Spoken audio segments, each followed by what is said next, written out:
porquê que vieram ao retiro? Porquê que eu vim ao retiro?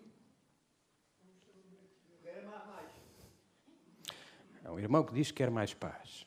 É uma boa razão. Mas nós devemos perguntar porquê que eu vim ao retiro, não é?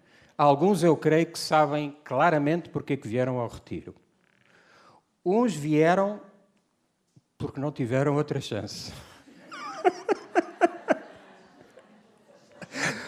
Porque a minha mãe ou o meu pai me chegou tanta cabeça que eu disse, ok.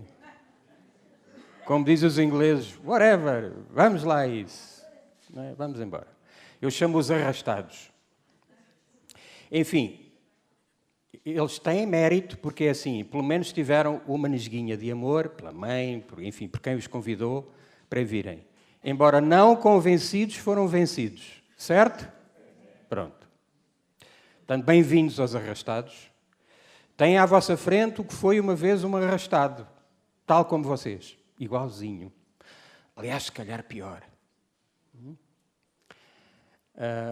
O homem que vocês veem aqui na vossa frente, até ao ano de 2008, eu vou contar um bocadinho sucintamente, peço perdão àqueles, aos catedráticos dos retiros, que já ouviram o meu testemunho várias vezes. Temos que ter caridade para os nossos irmãos que ainda não ouviram. Está bem? Pode ser? Então, tem diante de vós um homem que também foi arrastado. E foi a melhor coisa que aconteceu na minha vida. Portanto, eu só rezo para que aconteça na vossa vida neste fim de semana, no mínimo, aquilo que aconteceu comigo. Amém? E para vocês perceberem quão maravilhoso isso é, até o ano de 2008, eu levei uma vida no mundo. O que é que isto quer dizer, uma vida no mundo? Eu levei uma vida que era regida por mim, portanto, eu era o Deus da minha vida, aquilo que me apetecia fazer, entregava-me aos meus apetites, à minha soberba, ao meu orgulho, eu é que sei, aquilo que o mundo me oferecia, completamente afastado de Deus. E até essa altura eu levei uma vida muito, muito de pecado, portanto, eu caí naquilo que muitos homens caem, homens e mulheres, que é ir à procura de amor e de carinho no sítio errado. Foi por isso que eu vos perguntei porquê é que eu vim ao retiro. Muitos de nós vimos ao retiro porque queremos cura física, queremos ser curados da ansiedade, da depressão, da tristeza, queremos encontrar uma saída para a minha vida porque a minha vida está emperrada, não anda, nada dá certo. Vimos ao retiro, porque eu já fui a vários retiros e conheço lá pessoas e é bom porque a gente conhece, é como se fosse um encontro de amigos. Também pode ser, também é uma boa razão. Mas eu devo ir ao retiro principalmente por amor. Essa é a primeira coisa. E este exemplo é dado por quê?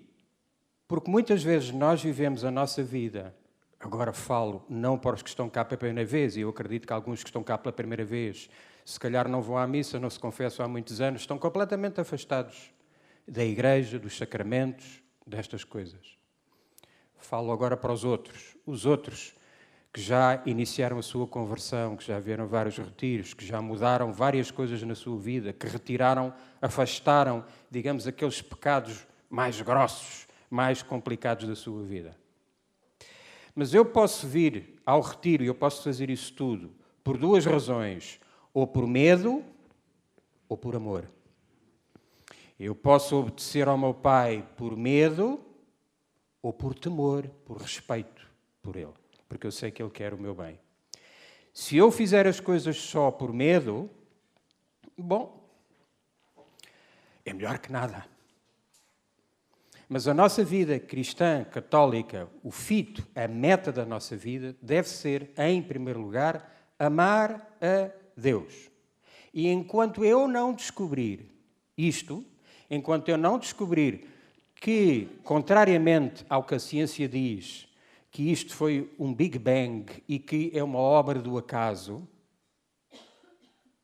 se eu parar um bocadinho para pensar na maravilha que é o corpo humano, na maravilha que é tudo o que temos à nossa volta, que há claramente um ser inteligente que nos transcende e que tudo criou, olhem para o nosso corpo humano. O homem até hoje não conseguiu, nem nunca vai conseguir replicar o corpo humano. Pode fazer robôs, pode ter inteligência artificial, pode ter isso tudo. Mas o homem não consegue chegar a ser Deus. Não consegue. Aliás, esse é o pecado original. E muitos de nós, mesmo na nossa conversão e na nossa vida, continuamos a querer ser Deus. Portanto, volto-vos a perguntar, porquê que eu vim ao retiro? O Sr. Ronaldo, eu vim ao retiro porque estou desesperado porque o meu filho anda na droga. Eu já não sei o que é que hei de fazer e tenho a esperança que aqui haja um milagre que o meu filho saia da droga. Certo, sem dúvida. Eu vim aqui porque quero salvar o meu casamento, porque o meu marido trai-me, anda com esta e com aquela. E eu quero ser fiel ao meu casamento e quero pedir aqui um milagre para que ele se converta. Eu vim aqui porque tenho um cancro, estou em fase terminal, os médicos já me desenganaram. Tudo isso é bom. Mas falta a base.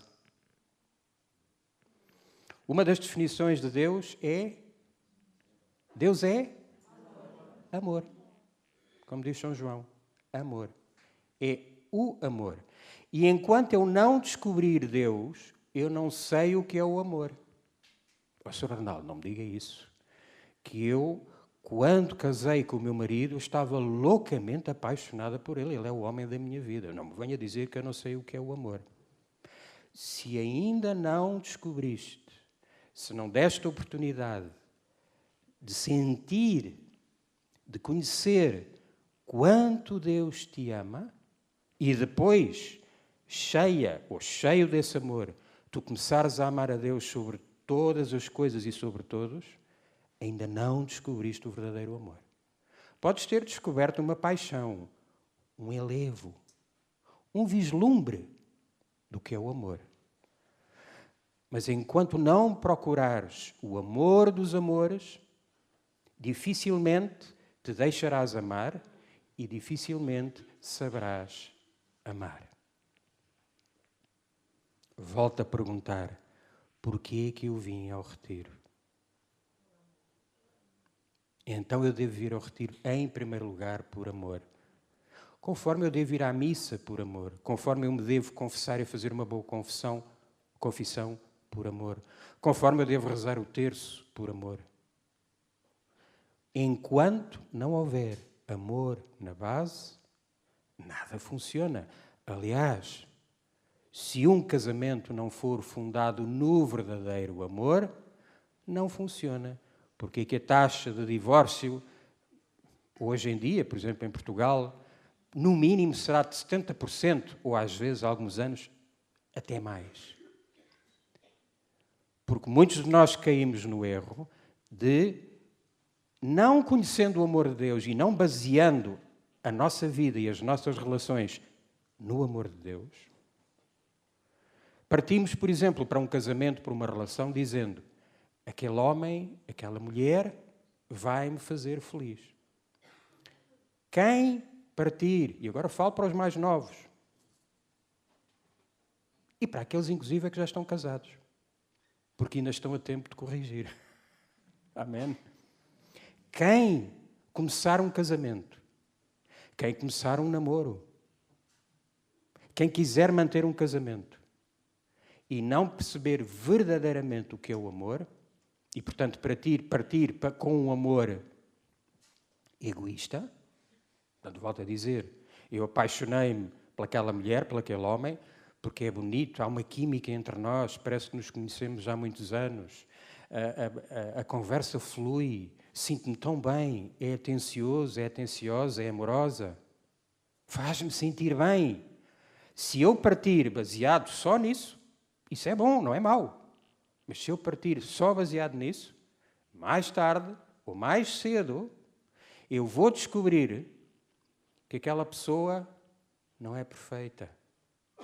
Tem imperfeições, tem defeitos. E essas imperfeições e esses defeitos, que no início, nos primeiros meses de namoro, nos primeiros meses de casamento, enfim, nós ainda estamos deslumbrados. Quando acaba o deslumbramento, quando os meus olhos deixam de piscar por causa dos flashes das fotografias, quando acaba a anestesia, eu entrei no mundo real do dia-a-dia, que é preciso pagar as contas, é preciso tomar decisões, em que os defeitos daquela pessoa não saem, estão lá todos os dias.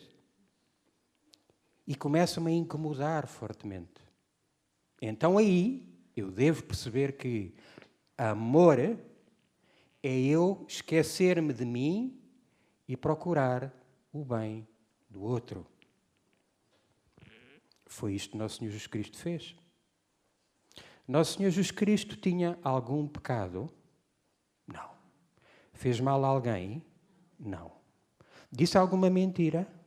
Não. Aliás, a própria palavra diz, na sua boca não havia mentira. Merecia tudo o que foi feito? No entanto, por amor a cada um de nós, deixou-se ser humilhado, deixou-se ser flagelado, deixou-se crucificar, deixou-se morrer para pagar a tua dívida de justiça para com Deus. Porquê? Quando há amor, há justiça. Uma coisa é inseparável da outra. Amém? Acham que uma relação entre duas pessoas, um casamento, subsiste se as pessoas não forem justas uma com a outra? Não. Não funciona. E isso muitas vezes é das dificuldades que nós temos, nomeadamente quando, eu vejo isso, por exemplo, no Ministério de Cura e Libertação, quando as pessoas vão ao ocultismo e vão, por exemplo, à magia, vão ou à adivinhação. Eu quero ir saber, o meu avô morreu, ou o meu pai, eu quero ir saber se eles estão bem. Deus proíbe a invocação dos mortos. Ou eu quero... eu não gosto do namorado que a minha filha arranjou. Isto nunca acontece, pois não? Não. Que ideia. Que ideia. Eu não gosto. A minha filha merece melhor. E então o que é que eu faço? Vou a uma senhora que faz ali umas coisas, umas rezas. Eu não vou fazer mal a ninguém. Só quero é que o rapaz se afaste, porque eu quero o bem da minha filha. Eu já ouvi isto tanta vez. Sr. Arnaldo, eu não fui fazer mal a ninguém. Mas o que tu foste fazer foi virar as costas a Deus e foste meter ao colo do diabo. Porque todas estas práticas do ocultismo, da adivinhação, de magia, quem é que reina lá? Acham que é o Espírito Santo? Não, meus queridos. Portanto, eu não vou confiar na oração, eu não vou confiar na providência divina, mas eu quero fazer aquilo que eu acho e que quero bem. Porque, inclusive, eu já pensei que posso estar errado, e que afinal aquele rapaz até é a pessoa indicada para a minha filha. Em vez de eu rezar, em vez de entregar a Deus e diga, Senhor, cumpra-se a tua vontade, não, eu quero a minha vontade, cá para mim, o que eu acho. E, portanto, eu vou lá e digo à senhora para fazer lá um encantamento, fazer uma coisa para afastar o rapaz da minha filha. Isso não é amor. Isso não é amor. Portanto, é importante que nós tenhamos isto bem presente. Cada coisa que eu faço na minha vida, eu devo fazê-la em primeiro lugar por amor a Deus. Depois, eu devo amar a Deus mais que os meus filhos, mais que o meu marido, mais que a minha mulher. E muitas vezes isso não acontece. Eu devo pôr Deus em primeiro lugar na minha vida. Eu vou tomar uma decisão no meu trabalho, nas coisas que eu compro, nas coisas que eu vejo na internet, nas coisas que eu vejo na televisão. Os filmes que eu vejo, Nossa Senhora iria ver? As coisas que eu vejo na internet, Nossa Senhora iria ver? O meu tempo é entregue em coisas que vão contribuir para a minha santificação, para a minha elevação espiritual ou não? Isso é amar a Deus. Será que eu conheço a Deus? Será que eu reconheço que Jesus é Deus? Vocês podem dizer, Sr. Ronaldo, tenha paciência, isto parece que a catequese para os meninos da primária. Pois é, meus queridos irmãos. Mas sabe o que é que acontece? É que muitos de nós, muitas vezes não pensamos nestas coisas básicas. E vamos sendo levados, acabamos por ter uma prática cristã católica, mas é uma coisa de rotinas. Eu vou à missa, porque a igreja diz que eu devo... Aliás, se eu não for à missa ao domingo, fico em pecado mortal. Eu vou à missa. E se me perguntarem, vais à missa ao domingo? Eu posso dizer que sim, que vou à missa ao domingo.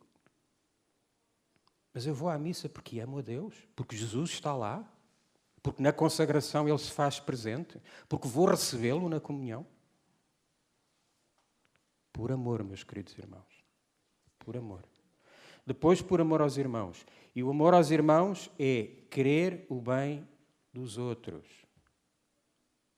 E, sobretudo, pôr em prática uma palavra que é muito, muito, muito, muito, muito difícil, que se chama perdoar. Aí é que foi, Sr. Ronaldo. Perdoar.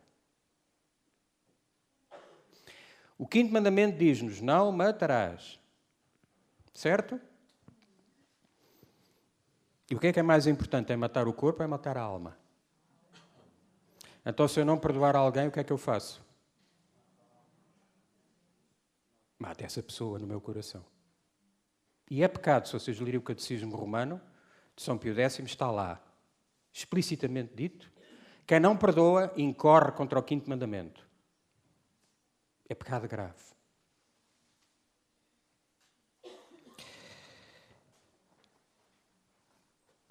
Eu vou-vos ler um bocadinho de uma pequena reflexão que já fiz há muitos anos atrás, mas que me lembrei hoje de partilhar convosco, e que se chama Avisos, Milagres e Castigos. Quem é que já ouviu falar no aviso, no milagre e no castigo? Alguns já ouviram. Muito bem. Sim, senhor. Então, quem não ouviu, procure na internet Aparições de Nossa Senhora em Garabandal. Vale a pena. Vale a pena. Mateus 11, 28, 30. Vinde a mim todos os que estáis cansados e oprimidos, que eu hei de aliviar-vos. Tomai sobre vós o meu jugo e aprendei de mim, porque sou manso e humilde de coração, e encontrareis descanso para o vosso espírito, pois o meu jugo é suave e o meu fardo é leve.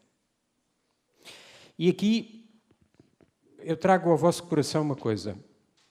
Se o médico vos disser que vocês têm, por exemplo, eu tenho agora uma querida amiga minha que foi tratada de câncer da mama.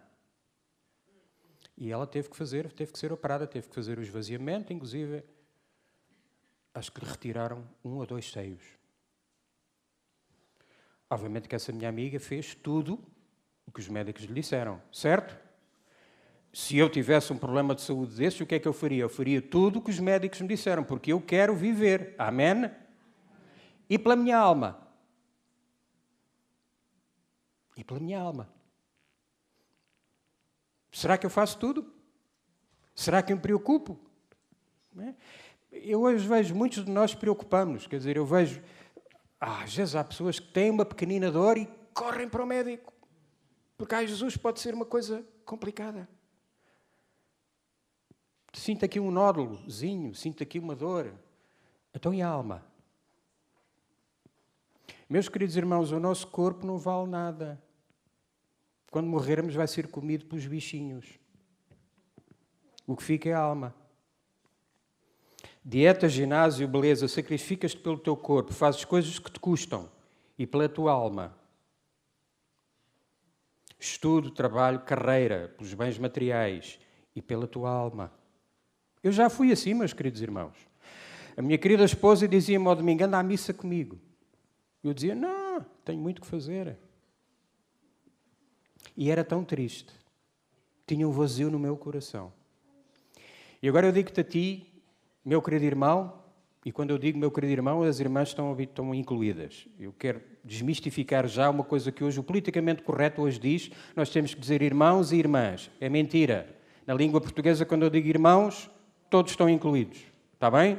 Compreendido? Senão tínhamos de dizer que Nosso Senhor era o filho do homem e da mulher.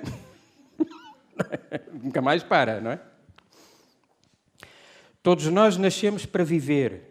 Jesus nasceu para morrer por nós. João 10:10. Eu vim para que tenham a vida e que tenham a vida em abundância. O que é que Nossa Senhora disse nas bodas de Caná?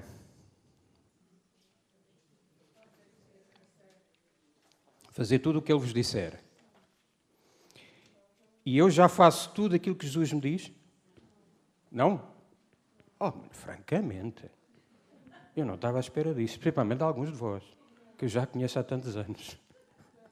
A sério? Não fazem tudo.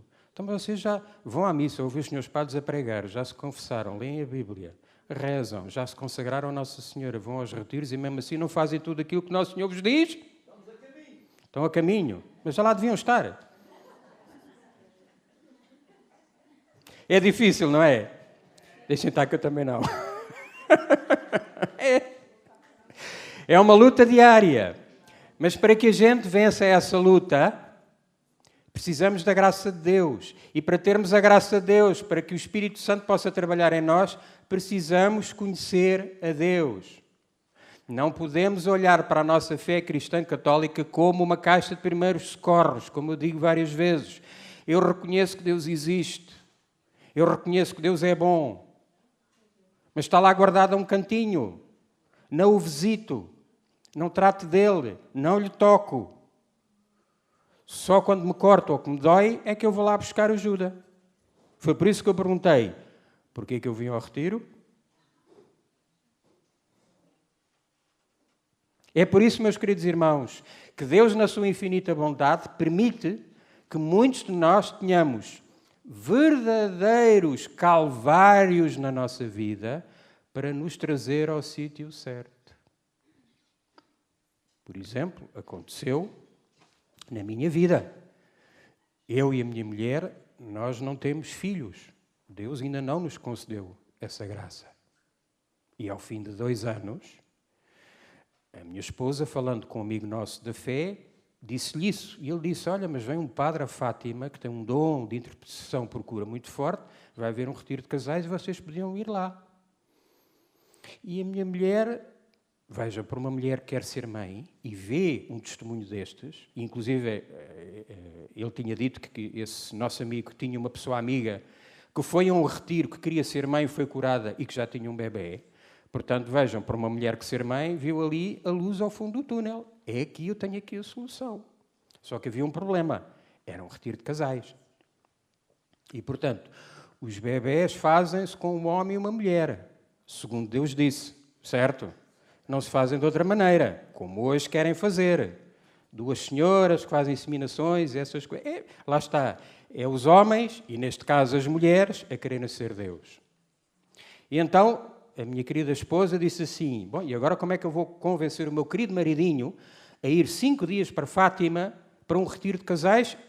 O maridinho que nem ia à missa, não rezava nada, estava completamente afastado.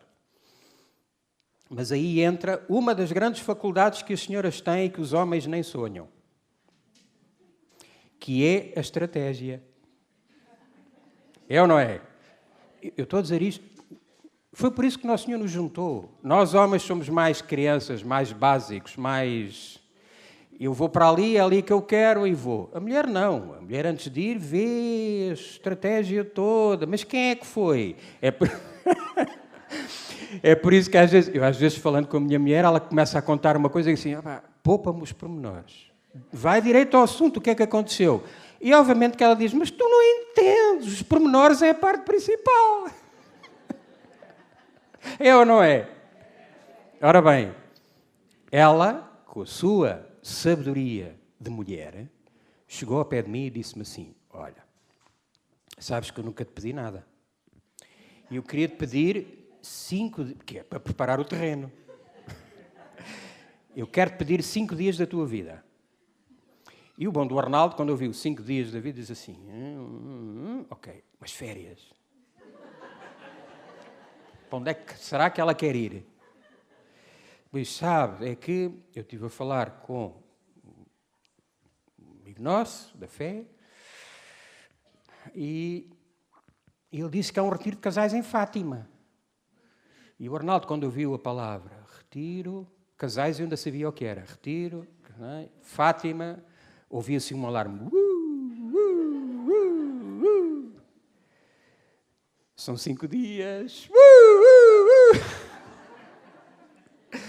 E ela, muito inteligentemente, disse assim, mas olha, eu gostava muito de ir. Mas pronto, não me des a resposta agora, pensa nisso e depois diz-me. E deu-me tempo, que é uma coisa que as senhoras devem saber fazer. Os homens não gostam de ser mandados. Os homens não gostam de ser mandados. Nem de ser empurrados. Tem que ser com jeitinho. E, portanto, ela, em vez de me pressionar, deu... É como quem é que já fez pesca? A gente, quando está à pesca, às vezes tem que dar linha ao peixe. É. A gente está a pescar o peixe. Se vocês puxam, se exageram, partem a linha e o peixe vai-se embora. Não vale a pena.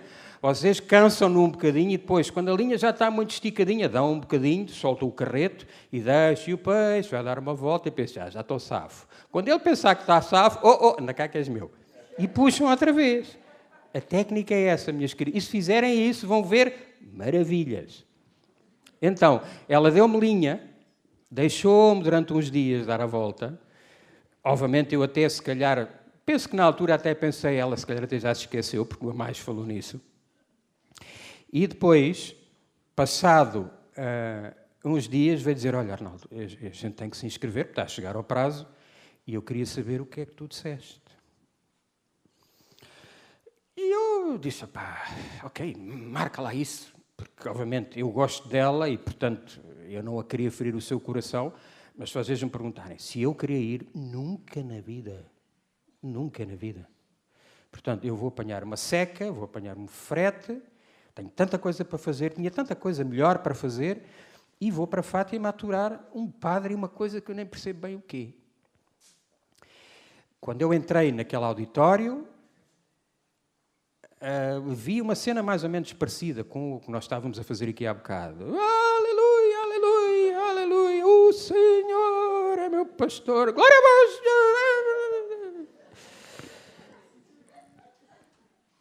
E eu olhei para aquilo e digo assim, isto é pior, portanto, isto deve ser uma seita, e é pior que o que eu pensava. Portanto, estou tramado. Sentei-me numa cadeira e o seu padre começou a falar. Aquilo nada me dizia, meus queridos. É a mesma coisa que as minhas queridas senhoras me convidassem. Arnaldo, quer vir a um curso de tricô e ponto cruz? Eu ia dormir, conforme dormi. Nos 3 primeiros dias eu dormi umas sonecas maravilhosas. E ao terceiro dia, e é curioso como é que as coisas acontecem ao terceiro dia, notem bem, ao terceiro dia da parte da tarde eu estava a dormitar, conforme já tinha feito várias vezes, e hoje eu aprendi, mesmo aqueles que estiverem aqui a dormitar no retiro, não se preocupem. Há 2 razões. O diabo senta-te às tuas cavalitas. É verdade. Vocês acham que o demónio quer que vocês ouçam? Que o demónio quer que vocês mudem de vida? Não. E, portanto, é dado um ataque espiritual e a pessoa começa a sentir, as pálpebras pesam 1 tonelada, começa a sentir uma sonolência e, em muitos casos, acaba por adormecer. Mas a maravilha é que, apesar de estarem a dormir, o Espírito Santo atua na mesma. E o Espírito Santo foi atuando em mim. Então, no terceiro dia à tarde, o seu padre estava a pregar, estava a falar e, de vez em quando, aliás, como ele ia vendo, ainda para mais era depois do almoço, vocês sabem que as pregações depois do almoço são sempre as mais complicadas. Depois do almoço é sempre... Porquê? Porque nós, depois do almoço, somos sempre espanhóis. Certo? Apetece tanto fazer a siesta. Sabia tão bem. Então o seu padre estava a pregar e de repente diz assim, aleluia! E quando ele disse aquele aleluia, ele agora está um bocadinho mais debilitado, mas ele é um homem. Ele era um homem alto, forte, com uma voz potente. Eu dei um pulo da cadeira e digo assim, uau, o que é isto? Está tudo doido. O que é isto? Aleluia. E então, nesse momento, o seu padre estava a falar sobre um assunto que vem relatado em Gálatas 5, que tem a ver com os pecados da carne. Eu, durante muitos anos, pensei que os pecados da carne tinham a ver, sei lá, se eu for ao talho e fugir porta fora sem pagar a carne. Isso é um pecado da carne? Eu não. Ou se eu pegar num bife do lombo e, em vez de o temperar bem e grelhar, fizer sei lá o quê, carne picada, hambúrgueres, é estragar aquele bife, estão a ver? Eu outro dia estive a ver, no Japão há um bife que é o bife mais caro do mundo, que é o bife, penso que é Yagi, que são umas vacas que são criadas de uma maneira especial, até lhes dão cerveja, por causa da cevada que está na cerveja, é muito boa. E aquilo é uma carne que chamam como se fosse mármore, é uma carne toda entremeada com gordura. É uma maravilha. Portanto, eu pensei que os pecados da carne teriam a ver com estas coisas, mas não eram, obviamente.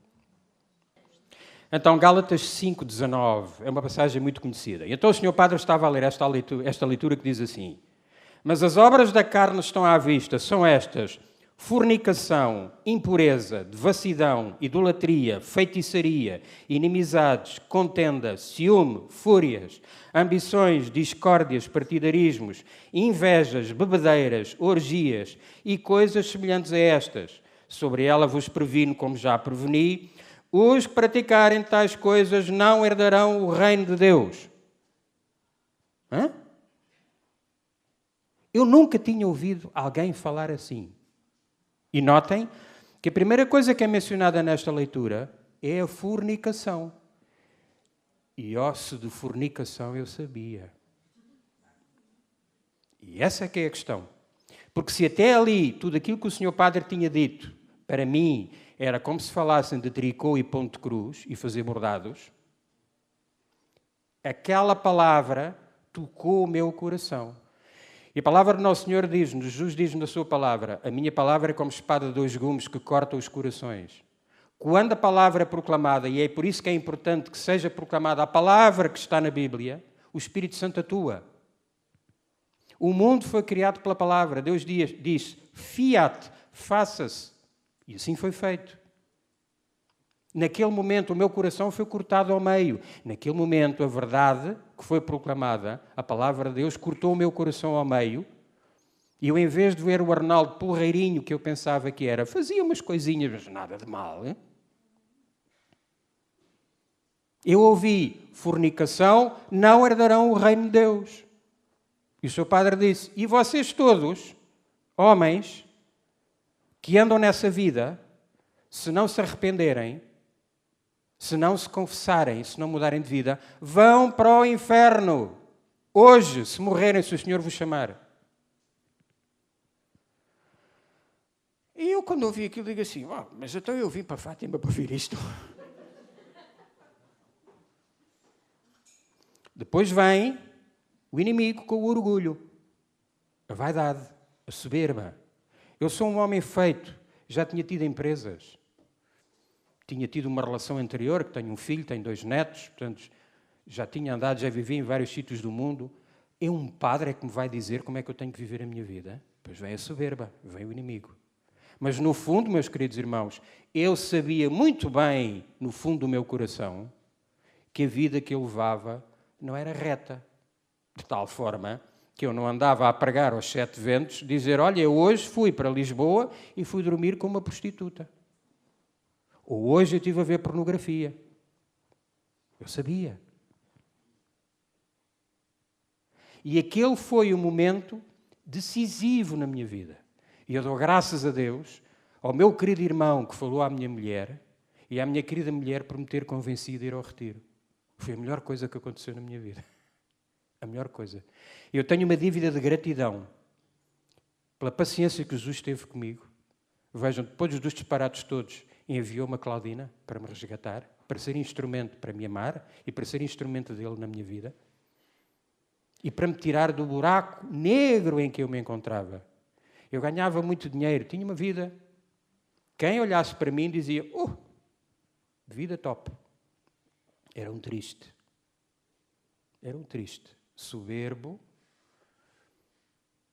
Só pensava em mim. Tinha um vazio enorme no meu coração e completamente entregue às minhas paixões e aos meus vícios. Para vocês perceberem bem a magnitude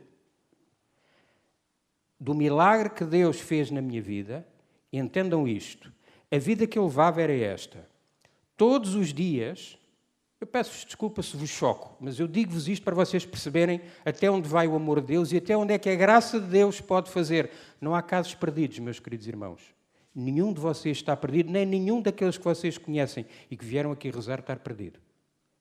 Eu via pornografia várias vezes ao dia, masturbava-me várias vezes ao dia, andava com várias mulheres. Eu fiquei completamente viciado, como um drogadito. Eu não podia passar sem isso. E não foi com psicólogos, não foi com psiquiatras, não tenho nada contra os psicólogos e os psiquiatras, são uma boa ajuda em certos casos. Mas no meu caso, foi só com a graça de Deus, com boas confissões, com perseverança. E há mais de 15 anos eu estou completamente curado. Amém? Curado. Curado, completamente. Nunca mais ouvi pornografia. Nunca mais eu fui infiel. Nunca mais eu toquei em mim. Nunca mais. E finalmente eu descobri que Deus me amava. Finalmente eu comecei a ler a Bíblia, finalmente eu comecei a ler a vida dos santos, finalmente eu comecei a procurar quem é Jesus? Quem é Jesus? E hoje eu sou absolutamente feliz e tenho paz no meu coração. E o Senhor tem feito maravilhas na minha vida, na vida dos meus e na vida daqueles com quem eu contacto. Só porque eu tive um momentinho de pequenina humildade e abri as portas ao Senhor. Porque naquele momento em que o Senhor Padre falava, o meu coração começou a doer, eu comecei-me a mexer na cadeira, começou a ser para mim profundamente doloroso. Como se calhar vai ser, está a ser e vai ser doloroso para alguns de vós, meus queridos irmãos. Mas esta dor, este desinstalar, é isto que eu procuro, com amor no meu coração por cada um de vós. Não deixem perder as vossas almas, meus queridos irmãos. O mundo, o nosso inimigo, são muito espertos. Distraem-nos, arrastam-nos, não percam o foco.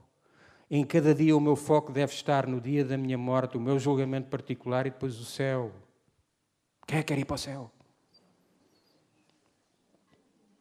Há uns que ainda hesitam. Se eu digo que quero ir para o céu, o Senhor manda um raio, fulmina-me, eu... e cai aqui redondo. Não é isso que eu quero dizer. Quando Deus te chamar, queres ir para o céu? Claro que todos queremos.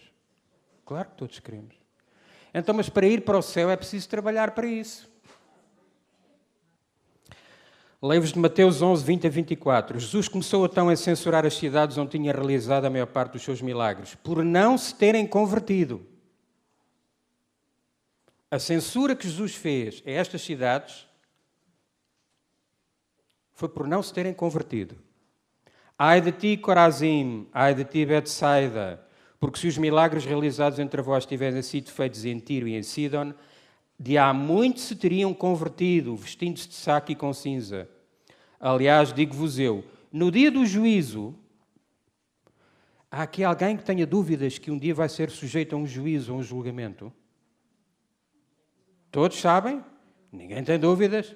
Não, é que hoje inclusive mesmo dentro da Igreja Católica, infelizmente há muitos que dizem que não, Deus é amor. Deus é amor. Pois, mas ficam por aí.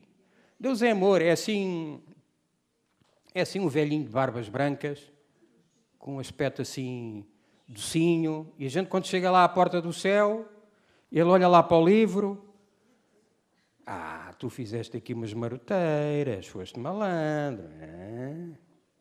Está bem, mas entra lá, entra lá. Põe a Deus como se fosse uma espécie de Pai Natal. Dá sempre uma prendinha, entra lá. Não. No dia do juízo haverá mais tolerância para Tiro e Sidon do que para vós. E tu, Cafarnaum, julgas que serás exaltada até ao céu, serás precipitada no abismo, no inferno. Porque se os milagres que em ti se realizaram tivessem sido feitos em Sodoma, ela ainda hoje existiria. Aliás, digo-vos eu, no dia do juízo haverá mais tolerância para os de Sodoma do que para ti. E agora podemos dizer, ai de ti, Lisboa. Ai de ti, Porto. Ai de ti, Coimbra. E agora cada um pode dizer o sítio onde vive. Porquê? Porque nós hoje, notem bem, meus queridos irmãos, nós hoje temos 2000 anos de história da Igreja Católica. Temos santos. Nenhuma outra religião tem os santos que a Igreja Católica tem. Não tem santos. Mas vos digo, meus queridos irmãos, eu tenho que vos dizer isto de uma maneira muito clara, porque hoje há muita confusão. A Igreja Católica é a única, não há outra. Porque é a Igreja fundada por Cristo. Nós somos batizados. Estamos num país onde ainda se pode professar a nossa fé. Temos acesso aos sacramentos. Hoje só não lê a Bíblia e não conhece a vida dos santos e o catolicismo quem não quer.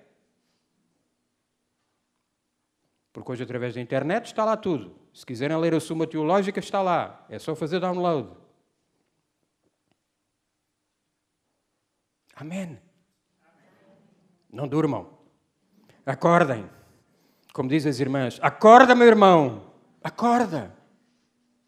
Porque senão um dia pode acontecer que estás na tua vidinha bem, à vontade, dá-te uma dorzinha aqui, no peito, nas costas, ai, e foste. E depois? Um acidente, uma doença fulminante, um AVC. E depois? Não deixes que aconteça. É por isso que eu gosto sempre de dar este abanão. Se quiserem. Quando é que foi? Nós tivemos agora um encontro e um padre muito querido, alguns conhecem, o padre Vítor Sousa, antes de começar a homilia, perguntou assim, vocês querem manteiga ou querem esfregão? Ou querem palha de aço? Eu gosto de dar um bocadinho de palha de aço logo no início do retiro. Sabem porquê? Para vocês levarem este retiro a sério. Não é mais um retiro, tem que ser o retiro. Para todos, até para mim. Para fazer a mudança. Para que segunda-feira sermos todos mais santos. Amém? Então pronto, eu já me estiquei no tempo. Vamos rezar uma Ave Maria, agradecer, depois já dou os avisos. Ave Maria,